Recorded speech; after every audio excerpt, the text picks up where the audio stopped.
Hello and welcome to the Powered by Rock podcast. We're only speaking with drummer extraordinaire Emily Dolan-Davies, who has worked with quite a few famous acts like The Darkness, The Hours, Bryan, Ferry, and Cher, Lloyd, and runs her own business to help musicians make money with their musical abilities. And she also creates drum tracks remotely for musical acts and sampling at emilydrums.com. She is also currently the drummer in the house band on The Voice Kids in the UK. So I'm going to be digging into all this and more with Emily right after this. You're listening to the Powered by Rock podcast with your host, Isaac Kuhlman. The Powered by Rock podcast was created to help showcase some of the best rock musicians in the world and to pass on to future generations the rock music that has inspired rock fans around the world for decades. We want listeners to be able to hear great stories and life experiences directly from their favorite artists, as well as dig deeper into music theory and talk rock like no other show you've ever heard. This isn't about looking cool, it's about getting real and having a great time. Without further ado, let's start the show.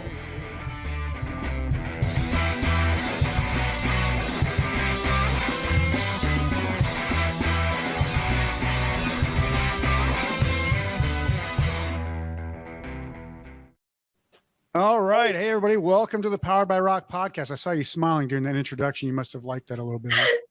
Can I tell you, first of all, hi, Isaac. Firstly, hello, and thank you for having me. But can I tell you what really made me laugh? And I was like, thank goodness you said it's not about being cool. And I was like, if there were ever a sentence to sum me up, I am the most uncool person. I am the biggest geek ever. And I just thought, I know I'm going to enjoy this interview because the premise is set and I don't feel any pressure to be anything but myself.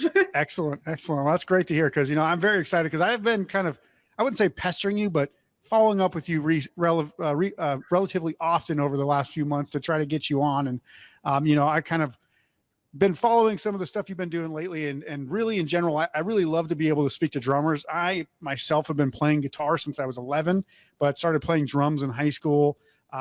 So basically just because my band all had their equipment over at my house and I was like, well, let me make music and let me figure out how to play everything. So that way I can just tell them what to play when they show up. And then kind of gradually did that more and more. And I now have drums and all this stuff. And I do play drums, but I wouldn't consider myself a drummer. It's more like a guitar player who wants to be a drummer. And you obviously have been a drummer for years. And I wanted to welcome you onto the show because it's going to be a lot of fun to actually speak to somebody who knows what the fuck they're doing as opposed to me who doesn't.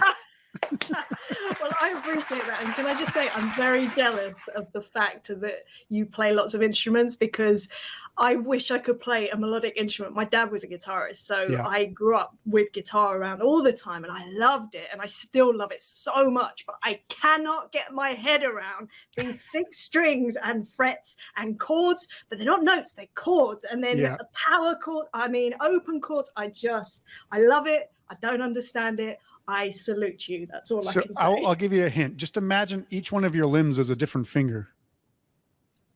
So as you're playing, my brain feels like it's about to explode, which I understand most people are like that with drums. Someone was saying to me yesterday, like, I didn't know them very well. They were like, you must be quite coordinated to be a drummer. And I thought about it and I thought, it's funny. I don't consider myself coordinated at all, but I guess you just do something for so long and it just becomes part of you. Like it's just an extension of me. I don't even think about it anymore. So you're still confusing me. We'll definitely get into more of that because I think most people will just be baffled by how you can keep tempos with different hands at different times and their brains like, they do that belly rub and the tap your head and they can't do that, right? The one. If I can't do that, you can play drums. Just a lot of practice basically. That's all it ever comes down to as exactly. As musicians. And don't be afraid to sound like you suck for the first however many tries, right? 10 years. First 10 years, don't worry. And even now still sometimes I play and I do go, oh my God, that sounds awful. But it's less and less time, so it's fine. And we've always got to grow, always got to get better. So it's fine. I'm not mad about it. Yeah. All right. So I kind of came late to knowing who you are personally, but I have been familiar with some of the work you've made, obviously, over the years. It wasn't until I saw the movie Count Me In on, I think it's like Netflix or something that came out on last year. I saw a glimpse into who you as a musician was versus the bands you are a part of. And that movie was so good to, highlight drummers, including yourself, and also a few other female drummers like Jess Bowen and Cindy Blackman Santana, because in rock music, women never get enough credit for their ability to rock really freaking hard. And do you feel like that movie kind of helped drummers as a whole and also help highlight female drummers on equal footing with the likes of Chad Smith from the Chili Peppers, who was also in that, and other drummers in the movie? Yeah, totally. I mean, it's so funny that it's all out now, that Netflix documentary, because that for me, from my point of view, it was literally a random interview that I did about 4 years ago. It wasn't a Netflix documentary. It was just someone that I knew, and they were like, "Do you fancy coming and doing this?" And I was like, "Yeah, sure." So when I sat down and watched the final edit, I was like, wow, like even thinking about it now, like the hairs on the back of my neck stand up. And it's not even to do with the fact that I was involved, to be honest. Like that's just incidental. It was like this celebration of drummers, but through the drummer's eyes, which I hadn't really seen before. And it was amazing watching it, because every single person that spoke, it felt like I was listening to myself. And it was like there are so many commonalities in our experience, male, female, doesn't matter. It was like, oh my God, I could be friends with every one of you. And I like, if we went out to the pub, I know we'd have a great time. And I think it's a really good representation of like the drum community as a whole, because I don't know if you have this as well, but it does not matter where I am in the world. If I run into another drummer, instantly there's a bond, and instantly we're friends, whether they like it or not. We're friends, and we'll be chatting, you know, even if it's geeky, like what sticks do you use, what drums do you have, what ply are your drums, and what about the bearing edges, whatever it is. There's this real bond, and I think it's a beautiful thing. And the fact that this film kind of celebrated that, and then getting into the nitty-gritty of the female experience of being a drummer, especially in the world of rock, it was so comforting to know that other women were having the same experience. And it felt like a sort of, I'm not crazy. That is a bit odd, that experience. Okay, cool. Because I just, you just get on with it, don't you? It's just life. And I feel so proud and privileged to have been a part of that film, really. Yeah, no, I mean, you're an international celebrity now. Oh, I don't know about that. I'm still just a drummer at the end of the day. Just a big old geeky drummer. Yeah. Well, the one thing I think that's always cool is like, when you said that there's a community of drummers, and anytime you talk to a drummer, you just instantly have a connection. Like I've been off and on in bands over the years, and just more recently just been doing solo stuff. But every time I go to a show, all I'm really focused on is the drummer. Cause I'm like, wow, that guy's awesome. Like, I don't care what the guitar player's doing. I really don't listen to what the sound is, like the vocals sound like, cause you can't hear it most of the time anyway, but you're just watching them go like, and you're just like seeing all these blast beats and cool shit that they can do. And you're like, wow, that's pretty awesome. Like I am blown away. And then you go over after the show, and that's the person I talked to first. I'm like, holy crap, that was awesome. And then, they might leave or whatever, cause they're shy, but spend time doing that. Drummers generally the shyest people, and I feel like the louder they are, the shyer they are.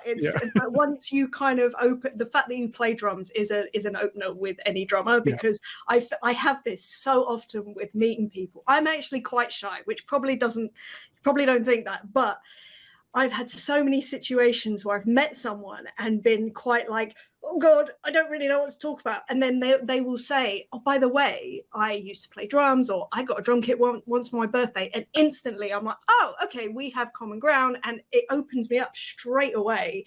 And then I feel like you're using that to reference the fact that you met Ewan McGregor and had a very similar conversation about that. How did you hear about that? You've done your research. You've done your that was one of those pinnacle moments where I was like, it was the most bizarre thing. It was playing with Bryan Ferry. We were doing this corporate show. It was in Geneva, I think. Anyway, we played the gig, and as I was playing, I noticed that in the crowd, it was just full of celebrities. And like I said, I'm just some geeky drummer from North London, right? So I'm just playing the show, and I'm loving it and whatever. Anyway, we get off stage, and we were backstage getting changed. And as I came out to get a drink, the door to sort of the backstage area, if you like, swung open, and there was Ewan McGregor, and I was like just across from him, and he just pointed at me and just started coming towards me, and I was like, oh God, I don't know what's happening. Obi-Wan Kenobi has summoned me.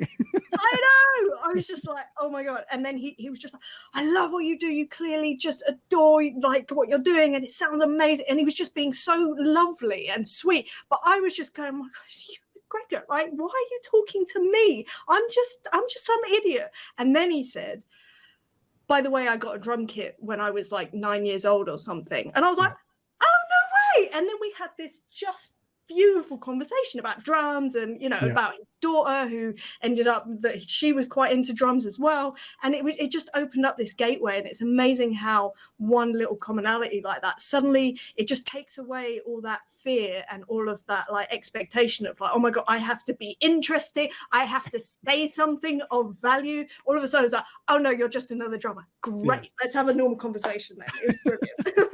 Yeah, now you can have a beer. Now you can sit down and talk, and it's not like you have to be stuffy and talk about whatever their, you know, try and say the right thing. Political affiliations or charities or whatever. Yeah, I mean, when you're out of your element, it's hard to talk to people. But if you have that something in common, it's much easier to have a conversation.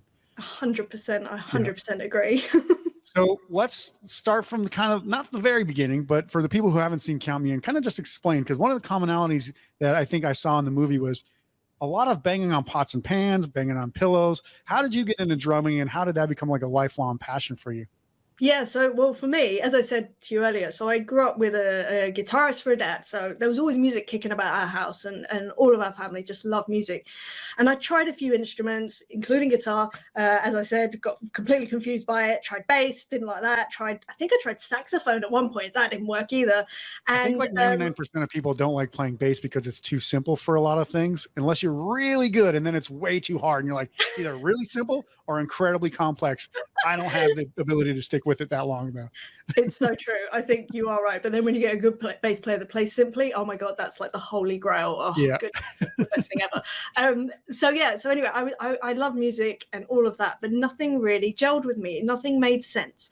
And then I was just in school. I'd started what they call secondary school here, which I think is like high school over there in the States. Yeah, like junior high, high school, yeah. Junior high. Okay, so like 11 years old, basically. Yeah. And I was the shyest kid, would not speak to anyone really. And then there was this note in the register, and it said, there's a drum club starting this lunchtime for anyone that's interested. Now, I don't know what possessed me to think that as the shyest child on this planet, that I would go after the most loud instrument on this planet. But anyway, I ended up in this room with about, 30 other kids. And we were all sat in a circle, and we were sort of like taught, I think there were 2 or 3 drum kits set up, and we would all take turns going on these drum kits, playing this beat that this teacher was saying. And when I tell you that the moment that I sat down, it's like everything just clicked into place. And I was like, I understand this. I get this. Like, I don't know why. I don't know. I don't sound good. I can't do it, but I know I can do it, if that makes sense. Yeah. And like, it was the weirdest thing. I've never felt like it before. I've never felt like it since, but it just suddenly made sense to me. And I was like, oh my gosh, I really want to do this. I really want to be good at this. So that was like the bug. And I came home that day and from school, and I said to my parents, like, so I joined a drum club today. I started playing drums, and they were like, oh my God, that's amazing. I was like, yeah, I really like it. And then my dad was like, right, you want to be a drummer? Okay. And he runs into the living room, and he goes and gets Rush's Exit Stage Left album, and he puts on YYZ, says, this is a drummer. And I remember listening to it and my mind just being blown. And I was like, this is the best thing I've ever heard in my life. And yeah, I mean, and the rest is history, as I say. Fell completely in love, besotted, still am. I mean, honestly, if I didn't have drums, I don't know what I'd do. Yeah. And it's funny that you mentioned that, because I was actually going to segue into that, because Neil Peart's my all-time favorite drummer. Neil Peart, however he pronounces it. But, I know I can't say his name either. I always say that. I'm like, I don't know how. Neil Peart. I don't know. But obviously, him being that kind of influence and just kind of opening and unlocking that in your. Every time I hear a Neil Peart reference or influential thing, I have to bring him up, because obviously he passed away beginning of last year, I believe. But every time I hear a story of him, it's almost always an overwhelmingly positive one. Do you feel like his legacy is ever going to be forgotten among drummers? I don't see how it possibly could. I mean, I think he has influenced as many drummers as any other like infamous drummer. He's part of the foundation of especially the rock world. I mean, come on, he literally is in that sort of like foundation of that. But I think everyone in some way, or like all drummers in some way or another, even if it's by, one degree of separation, has been influenced by Neil Peart. Like he's undeniable. And, I'll be honest, these days, I'm not necessarily into music like Rush or whatever, but I certainly consider him an influence, like 100%, because anyone that can spark that that feeling, that is invaluable. And the most important part, I think, of playing any instrument is that initial, like, just inspiration and just opening your mind to something that you didn't even know existed before that moment. So I mean, his think syncopation, his, just everything he did, even just looking at his kit, I'm like, how do you even play that kit? That kit is everything about him, everything about him, the way he played, like you say, his kit, the sound, it's perfect. It's absolutely perfect for what it was, that band as a whole. I mean, just the intricacies and the way each instrument would speak to each other. I mean, it's just mind-blowing. It's actually mind-blowing. And the 11-year-old me will always sort of be so grateful for Neil Peart and for Rush, and my dad for bringing out that album and going, right, good on him for giving that praise to the band Rush, because they're not bad for three nerdy Canadian guys. This is what I mean, kindred spirits, nerds, just like me. I'm a big old nerd. We all are. All right, well, let's talk about your current role as a drummer on the UK's The Voice Kids program. How did that come about, and how much are you loving it right now? Oh, first of all, loving it so much. So that was a random roundabout way. So before I got the call, there was a drummer who I'm sure you will know, Ash Sohn, who is a very big drummer, especially in the UK, but worldwide. He's a session drummer. He's like one of the guys, one of the top session players in the world. And he was on this show for like, I don't know, 7 years, 6-7 years. And anyway, I get a phone call from the musical director, and he said to me, can I meet you for a coffee? And I'd known this guy for maybe like 6 years at the time. We met at a random jam. I'd met him maybe twice. Lovely guy, got on really well, but didn't really think anything of it. Anyway, he calls me, says, can we go for a coffee? I said, yeah, fine. So I never in a million years thought it would be for The Voice, because as far as I knew, Ash was on it. It's his thing, like that's that. Yeah. But what he told me, he said, look, Ash has decided he wants to move on. He wants to go mainly into the studio and he doesn't want to do The Voice anymore. And I was like, oh my goodness, because the workload I'd heard, it's like legendary, the workload on The Voice and The Voice Kids. It's like, I mean, the kids version is a smaller version than the adults, so I'm lucky. But so you have to learn about like 60 songs that you get maybe 2 days before you go into rehearsals. It's all written and read, which at the time I read like a little bit, like the smallest bare minimum. And I was sat there and he was like, look, I'd really love you to do it. And I think you'd be perfect for it. And I'm sat there just going, I can't read. Why are you asking me? Let's be clear. Reading music is different than just being able to read. Yeah, exactly. And also the fact that every song is in different genres. You could have like a Beatles tune next to a Dua Lipa tune, next to a big band tune. Like, it's literally the most eclectic thing ever. And in my head is going, you can't do this. You literally can't read. Like, there's so many flaws in your playing, like all these voices of doubt. But there's this other voice that I have in my head that is the sadistic one that really, really loves a challenge.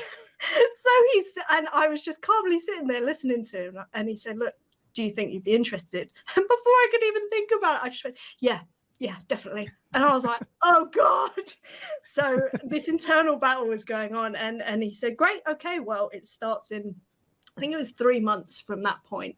And I sort of left this coffee shop a little bit in shock of like, what have I just agreed to? And how am I going to do this? So anyway, those next 3 months I spent in what I considered like a reading boot camp. So I was just like learning how to read different charts, really difficult charts, really easy charts, just different ways of charting stuff, and just, I'm obsessive. I'm an obsessive person, and I have a massive fear of failure, which is a really useful combo for things like this, because it means that I way over prepare. And then I sort of got into rehearsals in the September. And the moment I sat down and started playing with these guys, I was just like, this is one of the best gigs on the planet. And I still feel like that. The musicianship is unbelievable. The guys themselves are just wonderful. And because my my personality, I do love variety in my life, and that can be from, being on a few different gigs at one time, doing recording, but also, going on tour, and now obviously doing all the studio, all the filming stuff for The Voice. And it's like my perfect gig, but in one, if that makes sense. Yeah, it's live, but it's not. But it's like live. It's high level. It's high pressure. You're filming. I mean, it's all my favorite things rolled into one, basically. And honestly, I adore it. I absolutely adore it. Yeah. Now, did you guys have a live studio audience there, or have you since been pretty much there during COVID, where there was no studio audience? Yes to both. So when I first started, we had the studio audience, and that was amazing. And then obviously COVID hit. So the next season, there was no audience. It was all just on screens, which was bizarre, obviously. I mean, we're all having a bit of a bizarre time, but we just went in to record the blinds for the next season. Literally, when did we finish? Saturday. And we had a live audience again. And I was like, oh, this is amazing. Because it's great. Because the fun thing about it as well is that so when we're waiting to actually start film and do all that, we get members of the audience up to sing random songs, and the musical director on this gig, I swear to God, there's not a song he doesn't know. He's like an encyclopedia. It's unbelievable. And then he can direct everyone to the parts that we need to play. And he's like, in the key of A, here we go, 1, 2, 3. Literally. But the thing is, he's so incredible that you trust him so implicitly that I know that if he's like, right, yeah, 1, 2, and like I will go with him and it will work. And it's the most incredible thing to witness. I almost feel like it's an out of body experience, because I almost feel like I'm not in it. It's so bizarre and so it's just a mental gig, but it's brilliant. And then you have really surreal moments, like with the coaches getting up and singing random songs, or the kids will get the coaches up to teach them something really random, like a random dance or something. And I'm just sat there going, this is my life. This is just, I'm watching will.i.am try to play bagpipes. What is going on? Like, this is amazing. So it's great fun. You never know what's going to happen. And the musicianship is just second to none. It's incredible. It's an incredible job. And I'm very lucky to be there. That's awesome. And obviously working with kids and, seeing them grow through the process and just seeing them excel is pretty insane. I mean, I don't know if that's a lot of pressure on them and their families. I'm sure it is, but at the same time, they're probably having a ton of fun as well. I think so. And it's like you say, it's fascinating watching kids. And when I think about myself at that age or younger or whatever, and I think either I wasn't even playing an instrument and you're here like belting this song out on national TV, which is crazy.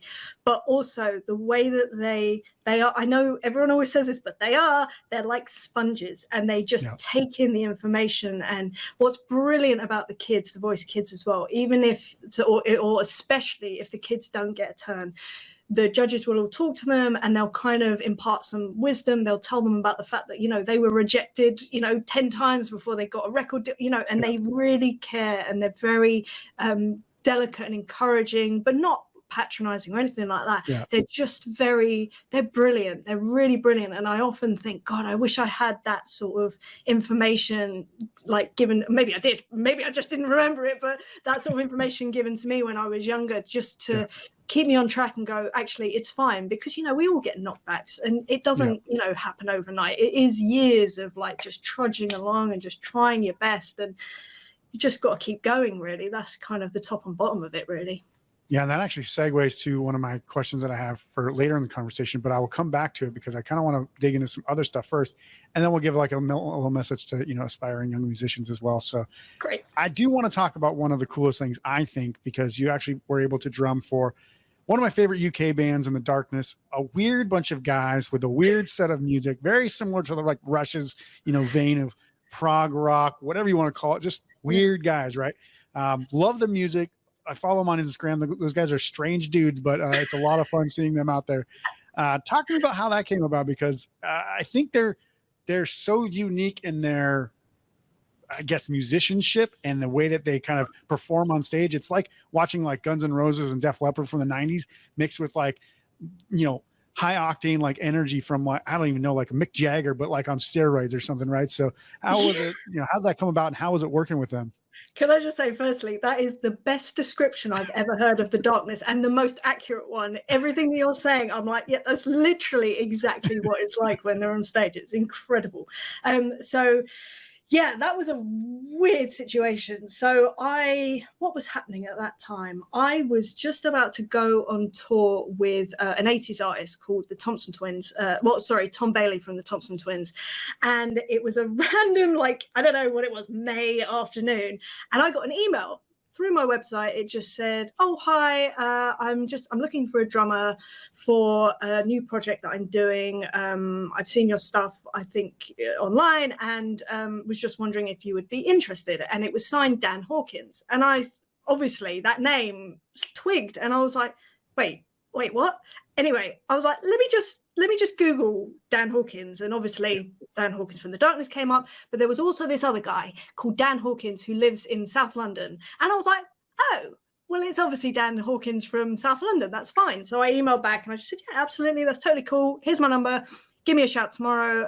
And didn't think anything of it.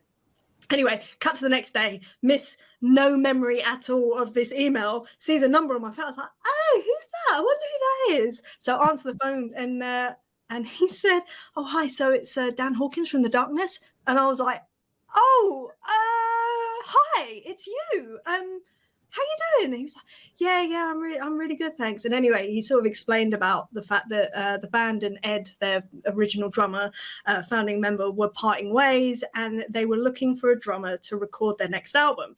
And I'm just like, I remember distinctly, I was stood in a garden just going, okay, right. And they were like, yeah, so would you mind like coming down just to come and have a jam basically and just see if we get on and whatever else. I was like, yeah, sure, fine. Like, just completely confused. Anyway, so they sent over a bunch of tracks and they're all for the new album. They're in demo form. And obviously a couple of their classics, you know, I Believe in a Thing Called Love and You're Really Growing on Me, all those sorts of things, stuff from the first album basically. They just said, oh yeah, just like learn these songs. Me being the over-preparer, learned them like to the T. I was like, right, I'm not going to mess this up. And anyway, I ended up going to, it was actually Dan's house. And all the gear was set up. I brought my drums in, set it all up. And I went in with the attitude of, this is weird, which is fine. I love weird. Even if, you know, it would be great to work with them and do all that and all this stuff, because I'm often the person, I'm like, wouldn't this be amazing and that be amazing? And I thought, right, let me just think about it like this.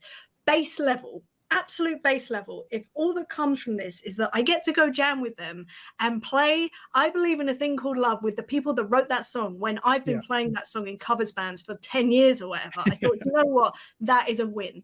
So anyway, I went in and I just I played with them. It was incredible to hear those songs played by them. It was like stepping inside of an album. It was just the most amazing experience. Yeah, I'm sure standing 20 feet away from him while he's hitting falsettos that you've only heard on albums before, you're like, what? I will say as well, falsetto, but full voice. Yeah, full voice. Yeah, it was shockingly amazing. I was like, this is mental. So anyway, and we played through. I believe they were happy because basically they're like, oh great. So we sat down and we chatted. It had transpired that they had found one video that I had posted on YouTube like 3 years prior of me wrapped up in fairy lights, which is in the Count Me In documentary actually. That video of me playing Foo Fighters' Best of You, they'd seen it and they just went, that's who we want. We want that drummer for our band. And then they asked their crew guys, and some of their crew guys had either worked with me or worked with people that had worked with me, so they were like, oh yeah, no, she sound like, get her in, sort of thing. And we went and had a curry and we sat down and they basically just said to me, are you up for this? We want you to be a part of this album. There might be some touring afterwards as well. And I was like, yeah, like absolutely. And that's how it came about. And lo and behold, 3 or 4 months later, whatever it was, we were back in Dan's house doing pre-production for Last of Our Kind, and I was in there for a month, and it was amazing. It was such an incredible experience, and that album, I'm so proud to have been a part of that album. And then we did a bit of touring as well, and it was such a surreal, incredible experience. And like you say, they're so interesting as a band. They're not just, you know, 3 random, like they're a bit odd, but in a beautiful way. Like Yeah. they're just, and they're incredibly good at what they do. God, the way that they write songs is amazing. The way they sing, the way they come up with harmonies, just everything artistically. They are true artists. Do you know what I mean? Yeah, for sure. And I mean, you know, the fact that you brought up the Best of You, the Foo Fighters stuff, and it's kind of similar in the style of drumming for sure, because they have that bombastic, you know, crash cymbals, open hi-hats, a lot of that loud sound that you like hear in a lot of the Foo Fighters stuff. So, you know, I've never really even put together that those two kind of drumming, the drumming from both of those bands would be kind of similar. But I mean, it's rock music, so a lot of that can end up being the same anyway. But they do have a lot of similarities, which is pretty cool. That's why they could say, you know, this is a perfect fit almost. Yeah, I mean, it was just a very random sort of stroke of luck, I suppose, that I happened to be playing that song and it sort of spoke to them. And the fact that they found me at all, just, it boggles my mind how things happen sometimes, like the way that things just fall into place. And I will say as well, even though when we were playing together on stage, even though I was sat at the back of the stage, I would say to everyone, you have to come see this show. It's one of the best shows I've ever seen in my life. And I'm just watching it from the back of the stage. So I can only imagine what it's like out front. Honestly, they put so much love and attention and effort into their shows and their audiences. And like you say, making it bombastic and just rock and roll. And they have such fun. And it's like a big party. It's such an incredible vibe on stage and in the audience. Yeah, that's awesome. So let's kind of talk about more of the stuff that you're doing nowadays. So obviously you're trying to help drummers kind of achieve, you know, some financial success or financial freedom for themselves without, you know, because most musicians do not make a living off of their musical ability, right? So you're basically trying to help people, honestly, like obviously trying to monetize their musical abilities. Also, you are doing recording for other people, and then obviously doing the drum stems for people to sample as well. So kind of walk me through kind of what the business is, what you kind of, you know, what do you do on a day-to-day basis? Because obviously you've got kind of branches of different things that you have to do in order to use music as your, you know, day job or whatever. Yeah, so my life is very fractured when it comes to what I'm doing. So it really depends on the week. So like I say, last week was all the voice kids. So I was just like, right. And I have to compartmentalize because otherwise it does get confusing. But so aside from the live stuff and the touring and doing the voice kids and all of that. So yes, I help musicians to basically, I just share my experience of how I got here and the practicalities behind that, because obviously you fall in love with an instrument and you want to do it for a living, but there's a massive gap in between that no one really speaks about what that actually looks like, you know. And it took me years of asking like professional musicians, you know, what did you do? What should I be doing? And I went and I did all those things when I was a teenager, and it worked, you know. And I'm not saying, you know, I consider myself very lucky. There's obviously a lot of elements of luck involved in that scenario, but I just thought, I need to help people do that too. And that can be either through touring and doing live music, or even like covers, gigs or whatever, functions, or through doing like a remote recording situation like I also do as well. So I suppose I've been sort of coaching people for the last few years doing the live thing, but when COVID hit, I'd already been doing the remote recording thing for 5 years at that point. And I thought, you know what, I need to get this information out there to help other people, because watching your friends, you know, who are world-class musicians, basically having to get Amazon delivery jobs because they literally can't pay their rent.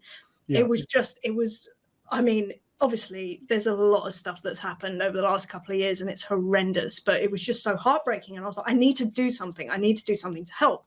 So I created this remote recording business course, which basically just covers the business side of running a remote recording studio. And it's not drummer specific. It can be any instrument, but just sort of like putting it in musicians' language, if you know what I mean. Because I don't know about you, but the business side of stuff doesn't come naturally to me. Not really my vibe, but I found a way in, and actually I find it fascinating now. I really enjoy like running business, finding clients, you know, developing a relationship with people. I just think it's the best thing ever. And I just want to share that with other people. So there's that side of my business. And then there is actually me being a remote recording drummer as well. So as I say, that kicked off in 2016, I think it was.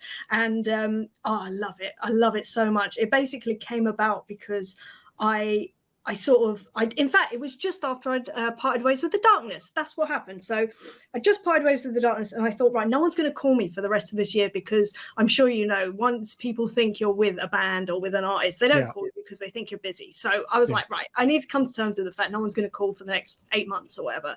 So let me take this as a chance, as an opportunity to sit down and make some decisions rather than just waiting for the phone to ring. Let me make some decisions and be proactive in what I want to be doing. What do I want my life to look like? And I sort of sat down and I thought, well, what do I enjoy? I love playing lots of different songs. I love playing with different artists. I'm fascinated by people. What do I not enjoy? I hate being in long stints of rehearsals. One of my biggest pet peeves. I really don't enjoy it. At the time, obviously, I'd been on tour for 10 years pretty much solidly. So I was like, it might be nice to have a bit of a home life, maybe. I haven't really done that before. And anyway, I came up with the solution of starting a remote recording business. And at the time, there were a couple of people doing it, but it was quite a new venture and it was terrifying. But I do love a challenge. Like I said, I've got this sadistic voice in my head that goes, go on, do it. So I started doing it. And when I say to you that my life changed when I decided to start my own business and just be proactive, and me and another drummer sat down and spoke about it a little time afterwards and said, there's a real problem with basing your self-worth on whether you're getting called for gigs. And that's me. In a nutshell, everything that I felt about myself, that I thought about myself, was directly related to whether I was working, to whether people wanted me to work with them. And if I didn't have anything in the diary, I was in a death spiral. It was just horrendous. And this kind of negated that. It just took it out of the equation, because even if there wasn't anything in the diary from anyone else, I knew that I could put my energies into my business, and it would mean that, I'm moving forward. And I realized that actually that's exactly what the drums gave me. When I was 11 years old, you know what it's like in school. We all go through stuff at school and it's horrible. It's hard. You've got hormones flying everywhere. It's a nightmare. But no matter what was happening, I could always come back to the drums, and they were always there for me. And I was always able to put my energy into it and see results. And that was everything to me. And starting a business is kind of the same thing to me. It's the new version of that, because obviously drumming, I do drumming now. It's not like it's this sort of thing that I have to work out. I mean, I do, but you know what I mean? It's a different thing. And it's probably the best thing I ever did for myself, my mental health. So I strongly recommend it to any person that's even thinking about it. It's like, oh man, it's just a game changer, really. And then obviously COVID hit, and I was like, oh no, this really is a good thing. It saved everything. Yeah. I mean, that's all you could do. Yeah. So you and I actually have that kind of coaching spirit in common, because I actually just recently left 2 days ago a business that I've run since 2016, where I coach and help people run Amazon businesses. So selling products on Amazon. No way. I still sell on Amazon, but I've left the coaching business behind to focus fully on this business as well. And you're right. It is one of those things like, working from home, helping people. But I think that's kind of where it came from me. It was like, I didn't want to just go do it to try to make money. I wanted to go do it to try to help people achieve financial freedom. And that's what you're saying. Like, you saw other people, slipping and getting, jobs that they didn't deserve, or, I wouldn't say that, an Amazon delivery driver is like below them or anything, but like, no. that they could achieve more if they had the ability to do so. Right. So they could put their practice into actual business and make that something. So, I always say, if I could, I always hear people say, if I could just make music and pay bills and just do that, I'd be happy. And so many musicians can't. They're taking, bar jobs or whatever, like anything that they can kind of drop at whim and just go on tour if they had to, basically, just kind of entry level jobs, so that way they can leave them behind. But, this is something that I think, even I've seen, drummers like Zach Lynn from Jimmy Eat World saying, hey, if you like drum lessons, shoot me an email. I'm like, these guys are like, one of the bigger bands, rock bands in America, and he's still doing drum lessons, because it does provide a certain level of stability that you don't get from, not being able to tour, or only touring when an album comes out or whatever. Right. So, you put an album together that takes a year or whatever to create that, or more. And then you go tour on that for like a year. And then you're like, okay, now I've made the money that I didn't have for the last year, and then it's made up for that. but it's like, that's not enough, right? Like you might come home with, you know, $100,000 if you're lucky for 2 years of work. And you're like, Yeah. that's not that much. Like I need some supplemental income here, or else I'm living, you know, just an average, you know, I could go get a job as a teacher or mailman or whatever and do the exact same thing.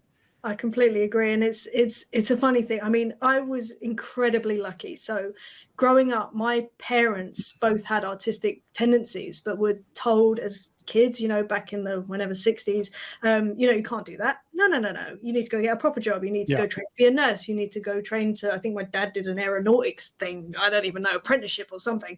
And they weren't like that with me and my sister. They were like, look, here's the deal. If you can find something that you love and then work out a way to make a living from it, you've won. That's it. And it's not about some flash lifestyle, because, you know, things like music, anything in the arts. In fact, do you know what? Even outside of the arts, if you find something that fulfills you, the money thing is not the thing. Like, it's the quality of life. It's being able to express yourself, to be in your element. And, you know, don't get me wrong. I'm not 100% of the day, like, in my element. There's stuff that I have to do that I don't enjoy doing. You know, there's admin and all of that. But I am so fulfilled, and I consider myself so lucky. But that's part of the thing with the coaching. It's almost like supporting people to let them know that it's possible, and to show them that if I can do it, and look, I am not the greatest drummer in the world, not by any stretch of the imagination. You know, I'm not anything special necessarily. I'm from North London. I didn't grow up with a lot.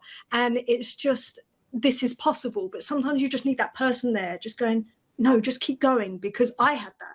I would reach out to drummers and go, look, I'm trying and people aren't calling, and, you know, I just don't get it. And what am I not doing? And so, more often than not, I'd get from, you know, the big names drummer, they'd email me back or they'd call me and they'd say, look, you're on the right track. This is just part of it. You just need to hang on, because it's the people that hang on that carry on. So I just wanted to give that to other people, because that is the, you know, that's such a big part of why I am here right now, is to do with, again, it's the drum community as well.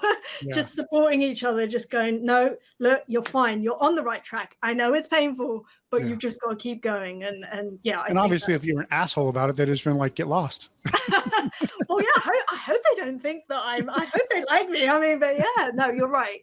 There is such an element of that as well that a lot of people don't talk about. The fact that, you know, it's a very small industry, and don't be horrible. Don't be horrible. There's no need. There's no need. And people that are very either gatekeepy or they grabby. They don't think there's enough work for everyone. There is. Trust me. Like, people are creating constantly. So don't feel that you have to like gatekeep a gig, or, you know, like, for instance, if someone gets in touch with me at the studio to record, if they send me a track that I don't think I'm right for, I will not take that on, but I will give it to someone else, because I'm more interested in that person's music being the best that it can be. It's not about me being the person on it. I'm not interested in that. Like, it's not about me. I'm a drummer. It's a service industry. Like, and plus, you never know, that drummer that you then pass it on to may reciprocate in the future. They may not, and that's fine too. But it's just, life is so much bigger than just, you know, that one client, that one song, that one album, or whatever. Like, and you can be proactive about just getting out there and doing more, really. Yeah. So that's great advice, because obviously, you know, business doesn't come natural to anybody. Music doesn't necessarily come natural to anybody either, but it's the practice. And like you said, doing the admin stuff isn't fun, but you know, you're doing it for the business that you love. So you'll get through it, right? It's that perseverance, because you're following the vision and the passion. I do want to touch on one thing, because obviously having a competent drummer, a great drummer on the show, always makes me think of, you know, what am I doing? How can I improve, or how can other people get past certain challenges? But I was wondering if there's any sort of like technical aspect or part of the drumming, you know, a challenge that you've had while trying to learn drums and get better at it, that, you know, once you unlocked it, you were just like, man, that's made me a 5 times better drummer. Because, you know, for me, I still can't figure out how to do a fast drum roll without doing double taps, because I'm like, I still can't do the flipping the wrist in the hand thing. I still can't do it. I've tried thousands of times. I can't quite get the technique. I'm like, I think my hands just don't work or something. I know I could do it if I kept going, but I'm like, it's so frustrating to not get over that. Now, again, I'm not a full-time drummer, but it's been years and I still can't do it. So I'm always doing the double tap to make it sound like I'm really fast, right? Yeah, no, I totally get that. There's certain things that my body just will not do. Double kick stuff. I used to be able to do that stuff. These days, I mean, honestly, I'd probably have to spend a year doing it just to get anywhere with it. But I think there's a couple of things that really open my world, I suppose. The first one was how old was I? 18, and I went and had lessons with this drummer called Billy, and he was like, look, you want to be a professional, 18, I was just leaving school, and he said, okay, I'm going to give you the one. By that point, you had already been paid for a couple of gigs. Yeah, I had, but it wasn't full time yet. So I was kind of like, I'm getting there, but I wasn't where I wanted to be. Dude, I wanted to be fully professional by the time I was like 14. I was so unrealistic. It was unbelievable. I wanted to be on tour by 15. Anyway, so but yeah, and he said to me, he just said, look, the best thing that you can do for your drumming is get a little dictaphone, and everything that you do, everything, whether you're practicing to a click, whether you're playing along to music, whatever, record yourself and then listen back. He said it's going to be the most painful thing you've ever done the first time you do it, but the more that you do it, the easier it will get, the better you will sound. And I was like, oh, okay, yeah, that makes sense. Anyway, did I listen to him? No, of course I didn't listen to him because I was 18 and a child. But anyway, so about 2 years later, I probably got a dictaphone, this little mini tape dictaphone.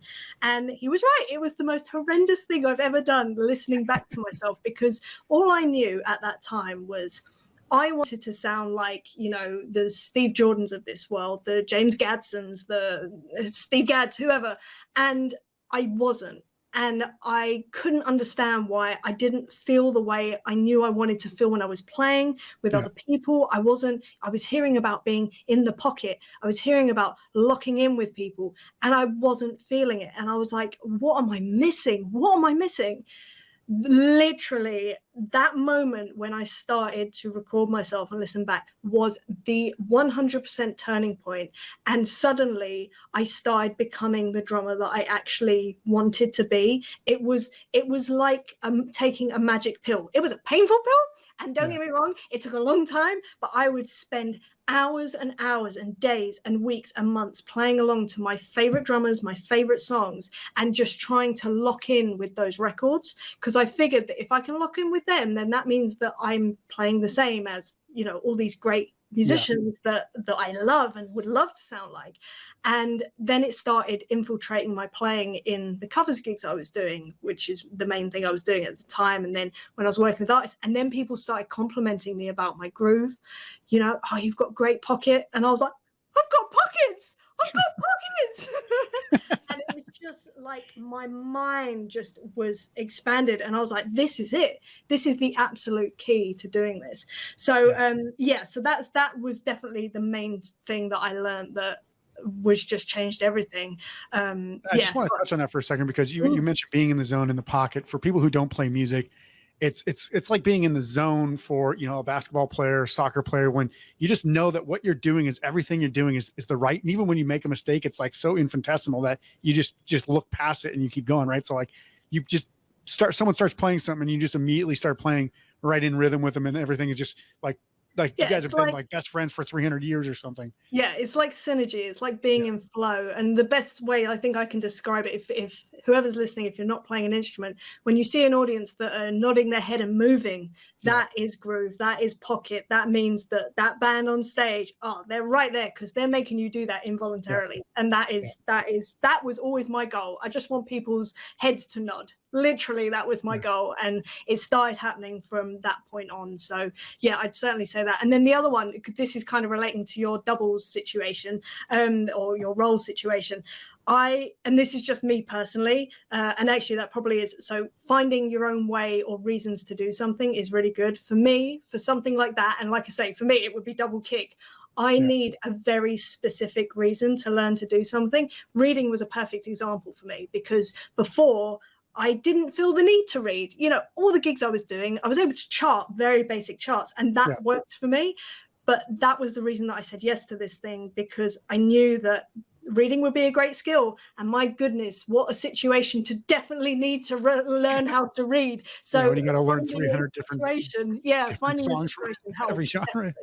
So maybe you need to join like a marching band. Then you'll definitely get your double probably. Join the drum line at like the nearest like, you know, sporting event or something. That's what exactly. Then I bet you, if you've got a date, you will learn that stuff. You will get it done because you don't want to look a fool. I know I don't. I said I never want to look a fool. And if it's like you're supposed, you know, being financially paid for something, you don't want to lose that job, right, or that gig. So kind of have to. It's up to you. So it's kind of no choice in the matter. It's just like, all right, go. So if, who would it be? Who uses a lot of double kick? I don't know. Who's your favorite metal band that used double kick? Well, one I can think of off the top of my head would be Dragon Force. Okay, Dragon Force. If Dragon Force called me and then I was like, yeah, I really fancy that, trust me, I'd be on that double kick. But they ain't calling, and I'm okay about it. Like that, I am not mad about the fact that Dragon Force are not. Do you like to play 128 notes? I don't even know what that is. Like, I don't think that's possible. Yeah. Sorry, guys, I only know up to 4. 1, 2, 3, 4. That's it. They're I mean, they're one of those bands that do their own thing in their own way, and they're just off. Like those guys have that thing locked in, and it's not easy to just plug and play new members into that kind of a band. No, absolutely not. And do you know what? All power to them. I have such respect for people that just go off on that sort of like thing, like this is our thing, and then they kill it. And it's just like, wow. I mean, even if it's not your style of music or whatever, it's so admirable. Same with any musician, really. You know, there's certain styles of musician that I might not like, but I still respect them because. Yeah, I mean, I'm not a huge fan of Metallica, for example, but they are all amazing musicians. Dave Matthews Band's not one of my favorite bands, but incredible talents. And I'm like, I'll just sit there and watch them, and I'll be like, damn, these guys are amazing, but I just don't think they make that great of music to me. Yeah, but that's okay. And that is art. That's the other thing that really upsets me is when people are like, yeah, but this is really good. And I'm like, yes, but it's art. So you can't just say it's good or it's bad. Either you like it or you don't. And that's okay. And stop trying to change people's minds. Awesome. So I personally taught myself all the instruments that I learned, whether it was like through, you know, flipping through books and stuff like that, or just watching, you know, people do it. You know, I wasn't really ever trained by anyone. I did take like a guitar class in college that did absolutely nothing other than gave me 30 minutes to play guitar in class that I never had before. That's a bonus to me. That would be exactly. So, you know, I still wish that I had like some sort of lessons when I was young. Now, do you think that like that's kind of necessary to have proper lessons to achieve a high level of instrument professionalism, or is it just about really committing to it and making sure that you don't quit on it? I think so. For me, I had private lessons from very early on, like one-on-one lessons. And I think it definitely comes down to the person. But from my experience, I think just to have that guidance of what you should be concentrating on, because especially now, I mean, I grew up and the internet was pretty new. So, you know, I wasn't being bombarded with all these incredible like drummers. I'm a little older than you, and I'm pretty sure, the internet was barely existing when I was growing up. It was just about there, and all dial up and all that. But if you think like, if I was 11 years old now and picking up the sticks, I know what I'm like. And if I was on Instagram, I would be feeling all kinds of way. I'd be inspired. I'd be overwhelmed. I wouldn't know which direction to look in. I wouldn't even know how to begin to start like tackling some of, you know, I found my favorite player. I wouldn't even know where to start. I just wouldn't. And it would just be too much. And I think if I was in that position, I wouldn't last very long, to be honest. But if I had a teacher that I could go to and say, look, I like this drummer, or I really want to learn this, or, you know, whatever it is, they can then channel that into, okay, here's a practical action, here's a practical exercise or song we can play along to, or, you know, whatever it is, and just keep you on track, keep you focused, help you when things go wrong, you know, bad audition. I'd always go to my drum teacher, we'd talk it out, we'd make next steps. You know what I mean? It would just be like, right, okay, what's the next thing? What's the next thing? So I think it really does come down to the person. And it's funny, I mentioned once about actually learning how to play. For me personally, it's about all the other stuff. It's about the mental side of it. It's about having someone that has been through it. Because I didn't grow up with anyone that was, I said my dad played guitar. He wasn't a professional guitarist. He wasn't in that world. So I had no frame of reference. I had no one around me that I could look up to or ask, or, you know, and my teacher was a gateway into not just learning the notes and, you know, the rudiments and all that sort of stuff, but it was about what else is needed to be a professional. And I it's a massive part of why I'm here. So I personally think that teachers they were just really important in my journey, for sure. But that's not to say that they are necessary for everyone. I think it just depends on your situation. You know, if my uncle was Taylor Hawkins, for instance, it'd probably be right. I could just ask him. I'd be like, hey, Taylor, what did you do? Like, you know what I mean? So I think it really depends on your surroundings. Same with my music school. I didn't go to music school. I went to regular school, and then I just got out and started playing because to me, that was more important than sitting in a classroom, like learning about it more. I was like, no. I've been wanting to do this for like 7 years now. I just need to go out and do it. That's the best thing for me. And it was just getting out there and meeting as many people as I can. Yeah. And I'm sure I would have got a lot from going to a music college or whatever, like meeting people similar age and all that. I think there's a lot of value in that. But I wouldn't trade the way that I've done it for anything, for sure. Yeah. Yeah, and I think that there's a lot of structure around doing like a college or an academy where, you know, as a rocking drummer, rock and roll, want to, you know, a superstar in the making, you're not thinking like, let me get a lot of structure. You're thinking like, let me see how much chaos I can cause and still be good at what I do, right? It's like, I want to get out there and just see what things can unravel and then be part of that. Like I always tell people, I don't want to be the guy with the most money in the grave. I want to be the guy in the nursing home with the best stories. Yeah, it's so true. It's so true. But again, it comes down to what you're after as well. Like, what do you want to get out of it? Because I think that's it as well. Having a really clear goal. I had a clear goal from when I was 14. I was 14. I decided I was doing this for my living, and I knew what I wanted that to entail. I knew I wanted to be touring. Obviously, those goals have changed as time's gone on, but it was such a specific goal with such specific sort of actions that needed to be taken, and I just took them and I kept taking them because it's never one and done. You've always got to just keep investing that time, that energy into, you know, your craft. And it's never just about the playing, it's about everything, the structure that surrounds it. So I don't know. Awesome. So I'll obviously put some links to some of the cool stuff that you have. Obviously the drum club, or EmilyDrums.com, and some of the other stuff. But do you have anything else that you want to kind of plug, or anything you want to say to listeners, or anyone who, you know, might be trying to figure out, you know, who she is, or how can I learn more before we go today? I mean, so I'll say that also I do offer free drum multi-tracks, which is again, it's a throwback to when I was a kid.